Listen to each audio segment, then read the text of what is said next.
最近这几冬来，龙岩将做民众休闲旅游的热门活动。讲即卖，常态性龙岩的人口超过300万人，但是全台湾将近2000场的龙岩场，竟然有高达9成是违法的。龙岩地无准则一直开发，除了破坏山林、污染环境，民众旅游的安全嘛无人把关监督。失控的山林危机。 追踪龙岩的乱象，咱就为非法霸占山头，一顶搁一顶的布棚、帐篷，开始来看起。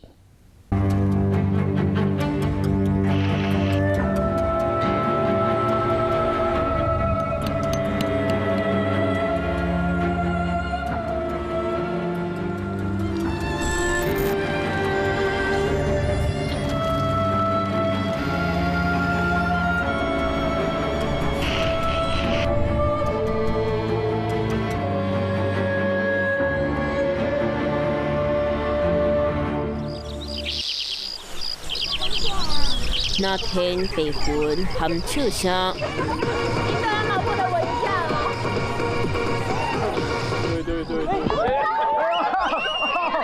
哦。别那到假日，台湾山仔间都会看到人吵，这是这几年请正紧拓全台湾的全民龙眼日。 往这边45度角这边先下一支钉。37岁小叶龙眼做了超过20年，来看野天度车花装备，绝对让你大开眼界。我自己的个人风格主要是会用一个印第安的头饰，对，因为我自己也蛮喜欢西部牛仔风格。里面的话就是好，就是在这个桌子好了，这个桌的话，它是全部都是碳纤维，加起来大概2公斤多。 所以它非常的轻。这款全球首创的碳纤维龙眼刀，介绍俾我2班。这几年全民小龙眼，那放松心情，装备嘛真讲究。露营，因为它又可以看风景，然后每次有开箱新东西就会很爽这样。这个的话也是我找人家定制的一个灯罩，倒金字塔的灯罩，就是自己设计，所以跟人家会独一无二不一样的东西。 比较特别，这一整个大概就要花多少钱？目前这样抓大概1万出头。这现在的露营跟我们以前早期的那个露营是完全不一样的，不像以前什么救国团或是童军团的那种很克难的露营是完全不一样的。敢若龙眼装备，小叶都已经讲100多班，不过唔敢若去，这几年全台湾龙眼人口都超过300万人。 受到疫情影响，2020年5月，龙眼相关历史网络找的人济，2022年3月，找的人比过去更加多。露营是最快的捷径，车上就可以上高山，上1000公尺以上，看看山上的风景啊，大自然啊。到尾暗嘛，过无到100公尺，另外一个野区闹热主题 party 都要上场。这条。大薯条。 进不去呢，你的进得去啊？大人囡仔打扮真侪角色 ，party 的笑声一过山麻。不给糖，不给糖，就大在中台湾这个龙眼场，全区设超过70座天道，敢若隔一2天，就像我要600人。龙眼带来商机到底偌惊人？若以全台湾潜在性龙眼人口300万人计算，台人逐年龙眼一摆，平均一摆开1000块，一年商机就超过30亿。不过游客欢喜的过程，龙眼场所敢有合法安全？你敢会去注意？ 这个就很难去界定，因为毕竟我们只是陆客而已嘛，这个就真的要靠政府去审核啦。好，我们就看看评价不好的，我就不要去啊，就这样子而已。比较龙眼场敢无合法安全，游客更加要紧的是，倒一个龙眼场舒适优美，当青翠山林渐渐跳一顶搁一顶的天道景站，这是商机，嘛是危机。 生理人看到龙眼这道有钱通赚，抢入山林，整建龙眼区，这对环境佫造成什么款的冲击呢？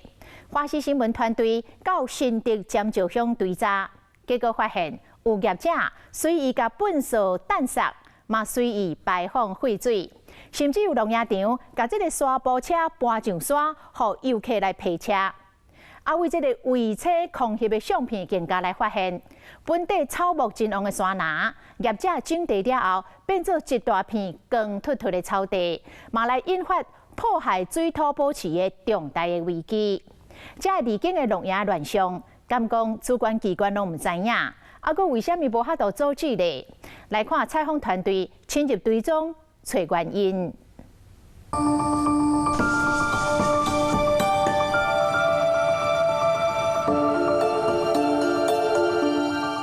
失控的农业乱象到底偌严重？华视新闻团队来到新竹尖石山看现场画面。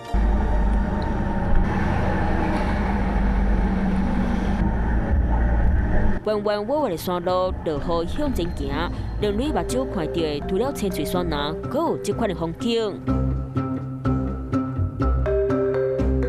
露营场腐烂开发的问题究竟有多严重？我们现在来到的地方是120连线道，这里也是进出新竹尖石乡的主要道路。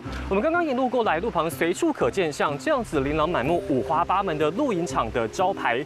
这也是近年来到新竹尖石乡最随处可见的风景。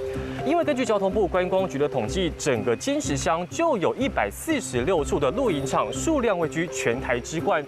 这么多的露营场在台湾的山头林立，难道不会影响环境生态吗？真的有点陡大哥，你刚刚说这个车很难会车哦？像这种路那么小，2台车都过不了。对啊，2台车过不了。头前这座露营场伫咧海拔900公尺，会当远远看云海，欣赏绝美的山景，游客嘛感觉真水，网络评价共要4点6千。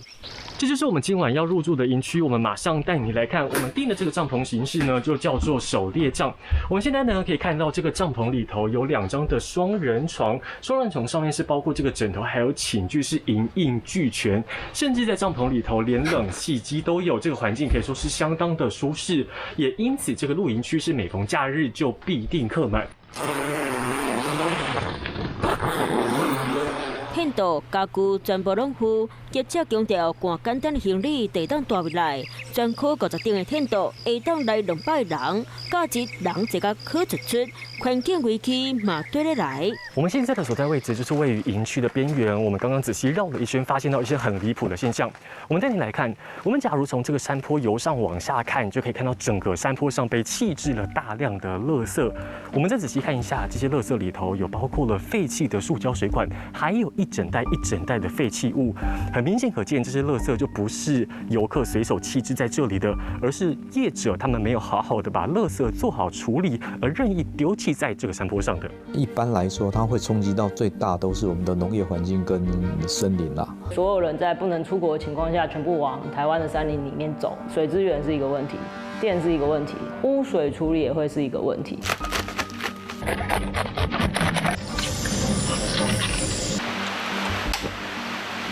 游客食一顿饱，大家死。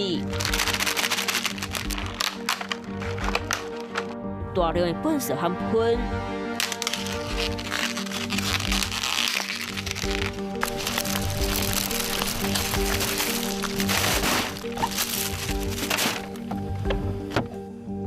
料理整理的油漆，洗衫区摕出来清洁剂。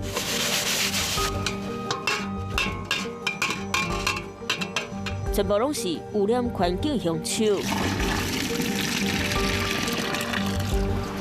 大量的油脂类啊，油脂类因为它的那个分解比较慢，那可能对于我们的饮用水的那个含碳的量或其他的 BOD 量会有增加。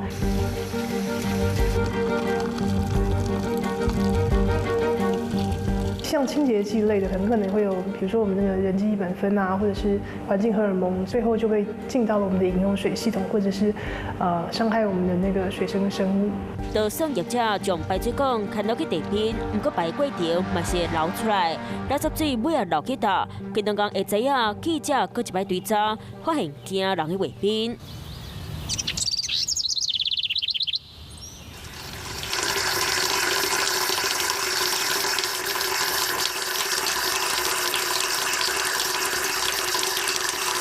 真侪水槽啊、排水管放伫咧涂骹，垃圾水无经过处理，直接流去山坡边，民众享受恶劣，污染所有大自然生态。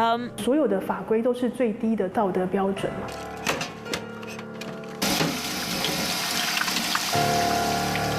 一定要靠我们自己露营的露友们维护环境的观念，我们才能够好好的维护我们这个大家都可以永续使用的露营场。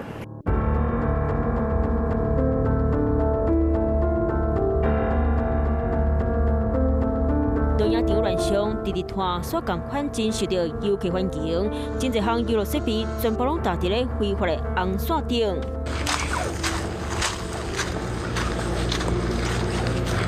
边的广场插真侪台沙坡车，这是业者特别打造的赛车场。对查沙坡车对山林环境的影响，记者用游客身份来遮摄影。好吧，我们要两个人多少啊？800，2个人800，好。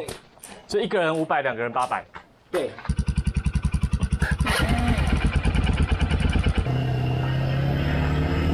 我觉得有点不好控制哎。好，我们骑慢一点，骑慢一点。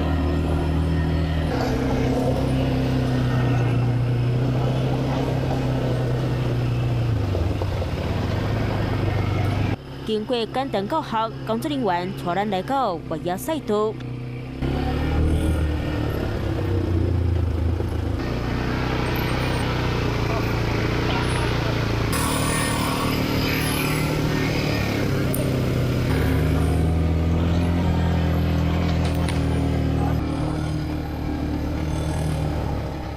刚刚那个越野场都是你们自己用的，你们自己规划的吗？你说那个就一开始的那个露营场，对啊，啊，那是你们自己用的、哦。对，应该说在老板建铺的，本来好像没有那么的凸，对，然后就是走久了，然后下雨啊，水冲一冲，对，然后它就比较凸的，哦，对啊。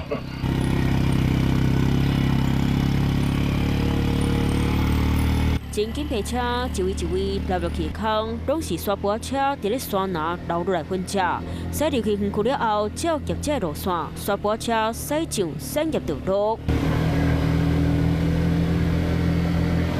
沙坡车带来空气污染含噪音，有可能致使水土流失含土木杂质，严重影响环境生态。为了确认沙坡车敢有合法登记，记者向业者求证，不过对方无想要互采访。老板你好，我是那个华视的陈先生。对，然后我们有些问题想跟你请教。还是杨狗先生。好，那大概会是什么时候呢？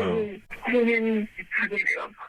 今天没有办法。到年底他都很忙。依照规定，沙坡车敢会当伫咧公园或者是非道路场所使用，不过即马煞伫咧关山走丛，汉过行为明确违法。应该是说，产业道路它的功能是否产业、农业的产业输出啊或运输使用，应该不是提供油气使用啊，这个是违法的。沙滩车于道路行驶或使用之行为者，依《道路交通管理处罚条例》第32条之1第1项规定，处行为人新台币1200元以上3600元以下之罚款。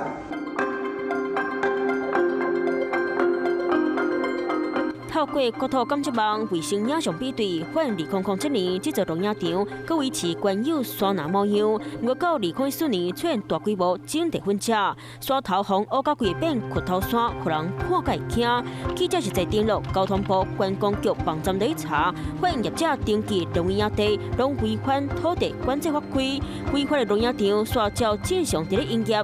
科大调查发现规个占照146座龙野地全部违法。我们现在从露营场制高点往远处眺望，可以看到附近的山林早就有开发的迹象了。像我们对面这个山坡呢，看起来山坡上是有种一些青菜或者是果树的，但是整个山坡的形式大致还是维持原有的样貌，还是有一些坡度的。但是现在回头来看，我们现在所在这个营地，业者为了方便游客使用，所以这个地方是有整地过的，整成比较平坦的、比较开阔的一整片，也让人不禁担忧会不会有水土保持的问题。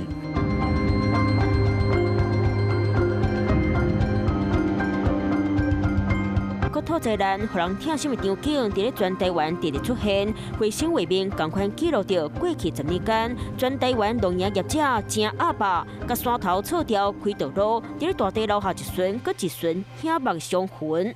对于水土保持或者是边坡的稳定，最剧烈的影响通常会是道路。那它因为开辟露营场，它势必要开路，那个影响是什么？可能会衍生到，例如说这个地方的杂木林是原生，它从来没有动过，这在台湾原则上目前是不会允许开发的情况。那你在这种情形，它很可能直接碾过去就没了。树栽无去，水土流失，你大农业场敢无安全？即马全台湾1785间农业场，敢若205间合法，无合法比例要9成，愈惊人死。2020年营建署统计，全台湾农业场相关设备1000公尺范围内。牵涉房山和谷地敏感区，拢总1800处，超占90.74%。牵涉土石流、占设溪流者，拢总1123处，比例关到57.24%。我们过去的法规是农牧用地跟林业用地上是不会有合法的露营场的允许的。对，那除非它在休闲农业区里面有足够大的面积，它才有可能成为合法露营场。露营场的设置对于环境的融入来讲，是一个比建筑还严重的事，我不认为。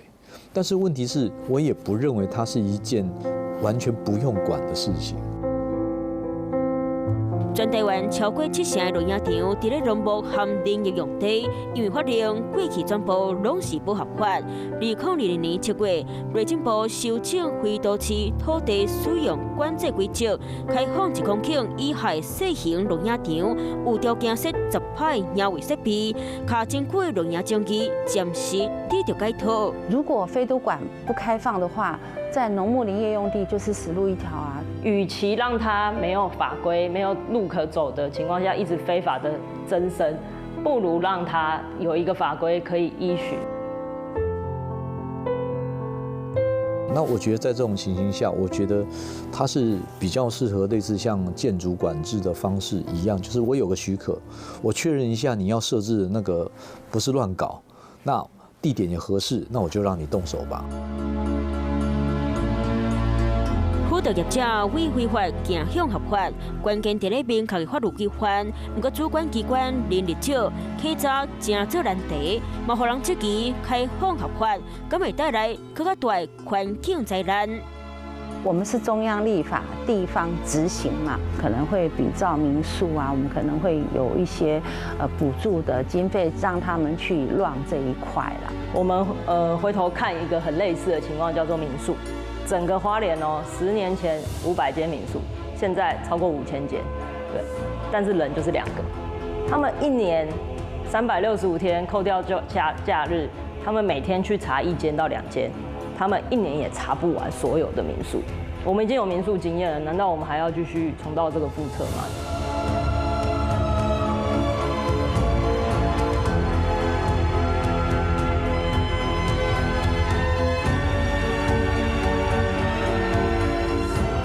大自然上水风景，无应该是甲山头错平，嘛无应该出现违法滥山开垦的农业区。失控的山林威胁游客安全，嘛是必切的国土危机。华视台语新闻杂志，乡亲啊，拄则咱看到非法农业场的乱象，这么多年来无改。咱换一个角度来听业者的心声。伫咧桃园的复兴区，泰雅族的青年伟干，甲老爸古园转型来做农业场，有影生意袂歹，有真侪人来农业，毋若进行部落，嘛来创造商机。伟干就讲咯，讲其实这5年来，伊拢咧申請要將做合法的農業區，但是無共的主管機關有無共的權責，審查過程佫無統一標準，愛配合的法令實在太多太囉嗦了，所以要申請合法一直攏卡掉咧。到底伫個生態環境甲產業經濟之間，要安怎取得平衡？未來佫愛面對啥物款的挑戰？咱繼續來探討。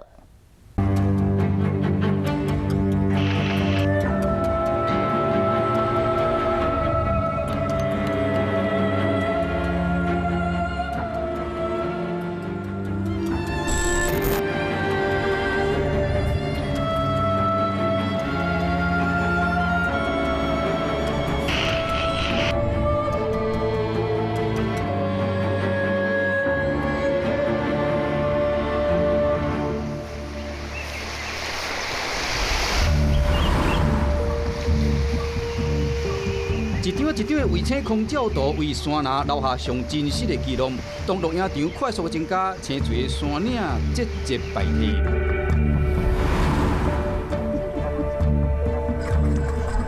是要用水的时候，水压都会变很小，几乎都是外面的人来把我们的水弄断，然后他们就自己接这样子，这是很过分的。你说他们还会把水管破坏哦？会啊，那个很麻烦，真的很麻烦，我们也不知道怎么办。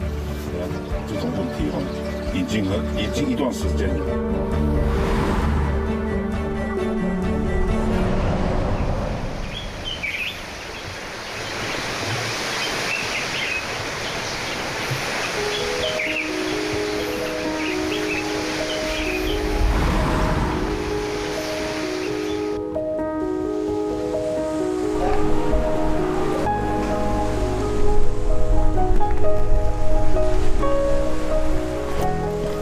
现在这几年的气候变迁波动是蛮大的。举例来讲，大家很熟悉桃园复兴区的水蜜桃，现在已经不适合了，它开花期也乱了，然后量也很少了，所以现在都去做其他的工作。41岁杜玉干，2015年带某囝回去家乡创业，在桃园市复兴区雪雾闹部落海拔1000公尺的山顶，打造21顶的露营区。这边是我们的野奢帐，也就是说我们的豪华露营。那里面呢，就是放的就是2张双人床。打造分布之上的秘境营地，环境真水，不过随上伊违反农业发展条例。虽然委员用了5年的时间想要申请合法，不过牵涉的法规包括区域计划法、水土保持法、森林法、废弃物清理法、农业发展条例、山坡地保育利用条例等法令，想要拢总符合规定，困难重重。我记得水土保持嘛，自己画图就是写计划，然后请人家来技师签名。你就是这样子，你就花10几万，你包含建筑法或什么，他都必须通过。每一个签证都是一笔费用，有多少农民他会写这种东西？我自己就申请过啊，你每一个交通局啦、什么局，全部都要自己走。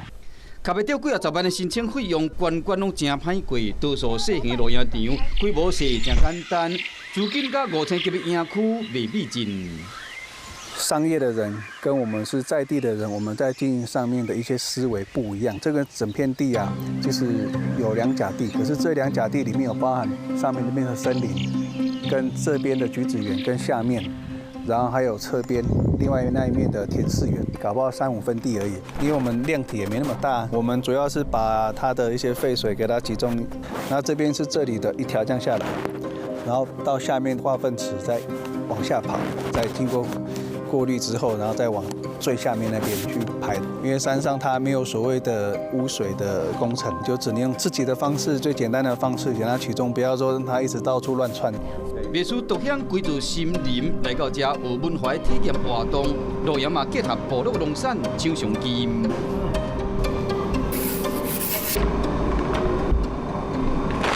这是我们这边种植的椴木香菇。所以我们现在也是在做一个布局，什么布局呢？我们做了一个叫电子零钱包的系统。消费者在我们网站上定位的时候，你有一个购物金电子零钱包。主要用意是希望能够让来入住的客人能够就是在地消费鸡蛋啊，或者是像冰淇淋，才有机会去跟我们自己部落的一些农民合作。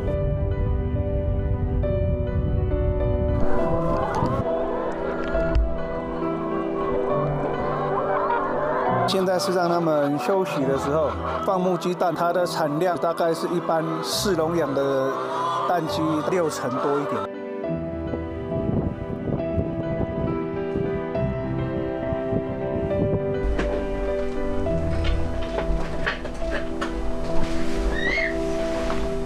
露营活动带来人潮嘛，为部落注入活水，在地少年人舞蹈本来伫伟岸的露营场里斗3工。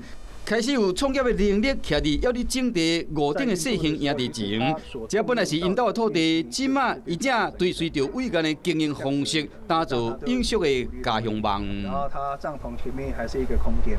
一开始我是没有想要做露营区，在他那边做学习跟客人怎么互动。这次我们的主题是小米，然后活动跟一些布置都包含在里面，跟你在地的人文跟文化去结合。我们没有大肆开发，我们用最小的载体量，可是创造最大的商业价值，不用再去想说我要好多帐，你会破坏很多你的原本的生态环境。农牧用地想要转做露营区，想无步，这嘛是多数无下坡的营区业者的心声。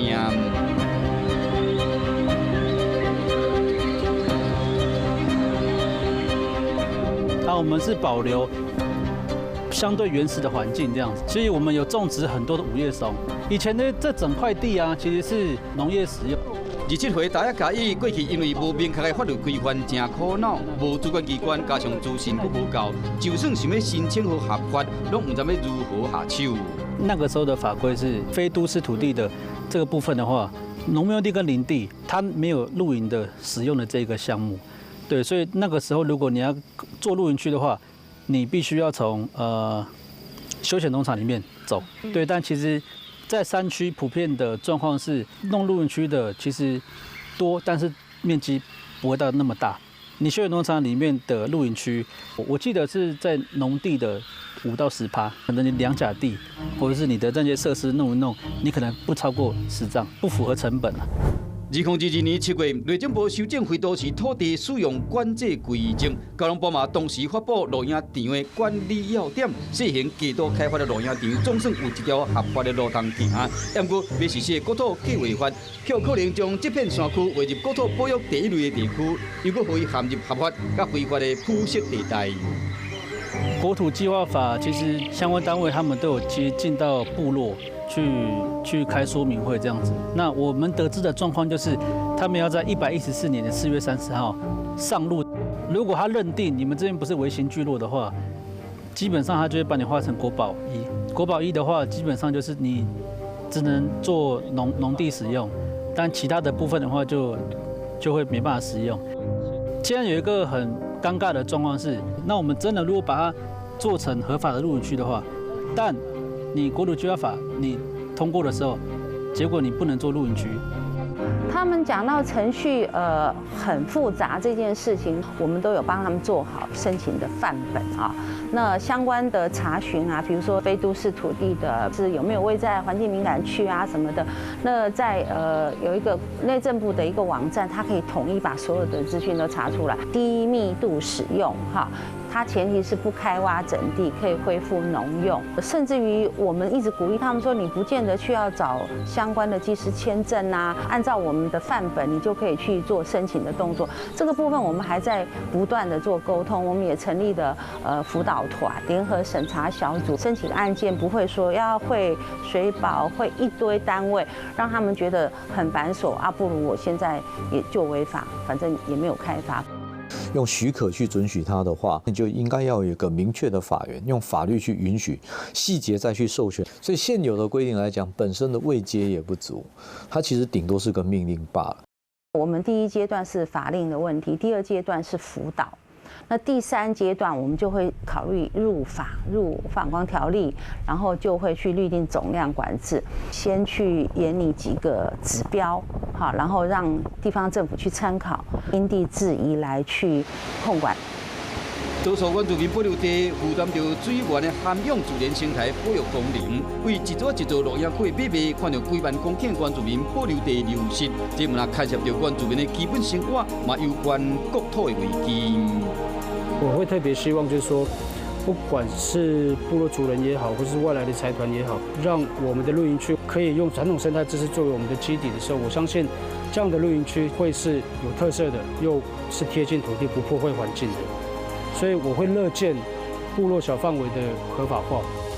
政府有开一个合法的门，做法是政府到后立法，也不无强制规定，只惊考验业者的良心。针对现行开发的业者，决定政府要安怎管理甲辅导。记者有去问露营区违法数排全国数一数二的新北县政府，得到回应是，因为目前要伫进行相关政策讨论甲协调，无对外发言。不过观光产业甲环境影响要安怎共存？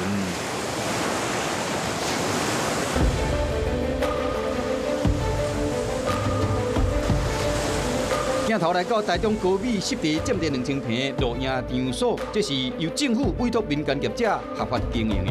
因为平常应该大家都只是来看看夕阳，然后走走木栈道。那这次来就是他们还有一些生态导览，可能螃蟹啊，然后还有一些动植物这些，就蛮不错。以前都是山上露营，然后第一次在海边露营，所以觉得就是一个新的体验。离较无50公尺露营场，我这个生态敏感区，更加考验着业者要安怎承担环境的责任，营造对大自然相对较友善的露营场所，又去中心既有的设施做上大的运用。不过说另外洗手面的所在减少污水的排放，同时围栏嘛无甲防护死，保留沙尾啊潜水路线嘛降低电火光度。我想生态旅游跟这个经济发展它是不违背，那但是前提就是这样的一个计划，它要符合整个环境生态永续。你说政府的责任，我倒认为业者的责任更大。有良心的业者、正规的业者，他想法应该就是说，法律的规定是不行，你就不要去尝试。是讲，虽然这已经是合法的露营区，学者议员烦恼讲，一旦大量游客入来时，带来光害甲噪音，敢会超过环境的耐受度。海边说实在是非常严苛的环境，夏天温度非常高，那冬天的话，因为东北季风飘沙，如果说吹过来的沙其实是非常多，在那个营帐来讲，它的维护也会是相当的有难度。在旅客服务中心的附近还有保持的一些防风林，那防风林里面确定有相当大的数量的大型的陆蟹在那边。所以噪音和用水的这个压力都会存在，那光害也就不用讲了。有游客的关系，它晚上一定是要开灯的。有一些的物种是趋光性的，迁徙的这个当中遇到的话，当然就是会有干扰。